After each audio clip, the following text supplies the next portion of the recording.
tout ça. Malheureusement, en fait, il y a quelques petits obstacles en ce moment.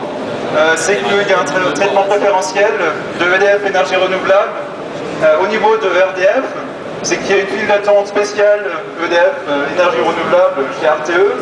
Bon, c'est pas vraiment un acteur comme les autres. On a des preuves maintenant de faux et d'usage de faux dans le cadre des développements des projets. Il y a des documents qui ont été antidatés pour passer avant le moratoire. Donc ça, c'est quelque chose qui malheureusement n'est pas trop possible pour un développeur de projet lambda comme nous.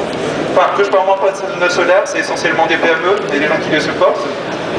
Donc, bon, les distorsions de concurrence de ce type, on apprécie pas énormément, mais ça se comprend, je pense. On dénonce le fait que EDF, EN et plus généralement les acteurs qui sont capitalisés par le groupe EDF sont beaucoup plus proches du gouvernement que beaucoup d'autres, et manifestement il y en a qui sont en train de s'arranger sur les quotas. J'ai été dans la concertation Charpin, bon, pas du bout en bout, mais j'y étais pendant 1h30, ça suffit de comprendre qu'il y a une très grande majorité de gens qui sont contre les appels d'offres et qui sont contre les quotas dans cette commission, et qu'ils seraient capables, enfin beaucoup de monde serait capable de baisser les prix dans le cadre d'un marché avec une saine concurrence, où tout le monde joue selon les mêmes règles. Mais bon, il y en a quelques-uns quand même qui militent pour des appels d'offres, qui vont contribuer à créer un oligopole de quelques acteurs sur un tout petit marché. Et bon, on pense que c'est dommage pour la France, parce qu'avec le même montant de CSPE, on pourrait créer 2 fois plus d'emplois, on pourrait créer 2 fois plus de kilowattheures, et c'est pour ça qu'on est là. Donc en ce moment, dans les concertations Charpin, bon, le rapport est probablement sorti hier soir. Il a probablement confirmé les appels d'offres comme une grande ligne directrice. On n'en veut pas. On ne veut pas d'un système sur base d'appels d'offres. On ne veut pas non plus de quotas. On ne veut pas non plus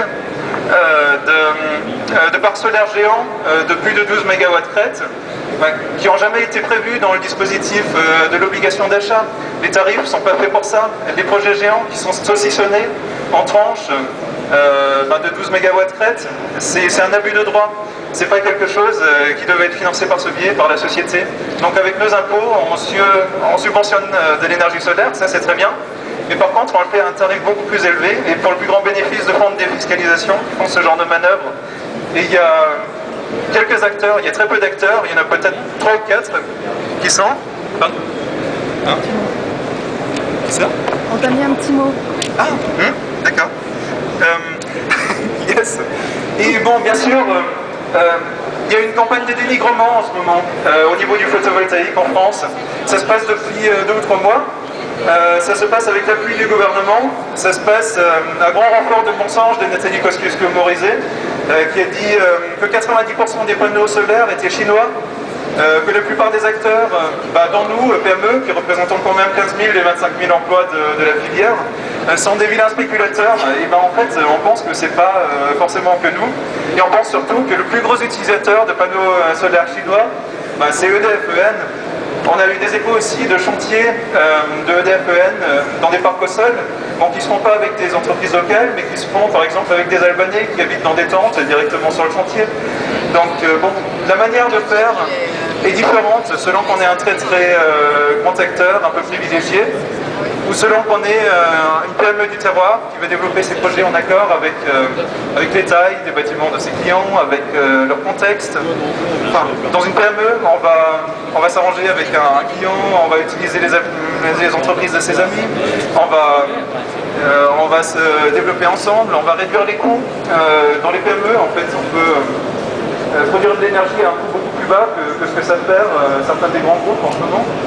Et pourquoi l'État essaye en ce moment de tuer les PME? C'est probablement parce que on veut protéger les marges de quelques fonds de défiscalisation et de quelques très gros acteurs.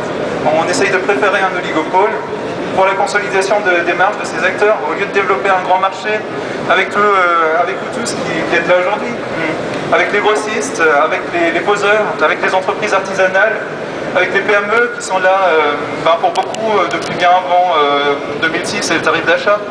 Donc on est en train de détruire un tissu de micro-entreprises, de petites PME aussi, qui vont jusqu'à 30-40 personnes, qu'on a mis en place avec la CSPE sur 3 ou 4 ans maintenant. Et on est en train de le détruire pour faire la place aux plus financiers des acteurs. Et on pense que c'est dommage parce qu'on pourrait faire de belles choses avec la CSPE. Et là-dessus, est-ce que je pourrais passer la parole à quelqu'un d'autre? Par exemple, une des entrepreneurs lésés du collectif du Main de Projet Solaire, pour dire un peu comment ça se passe en ce moment dans les entreprises.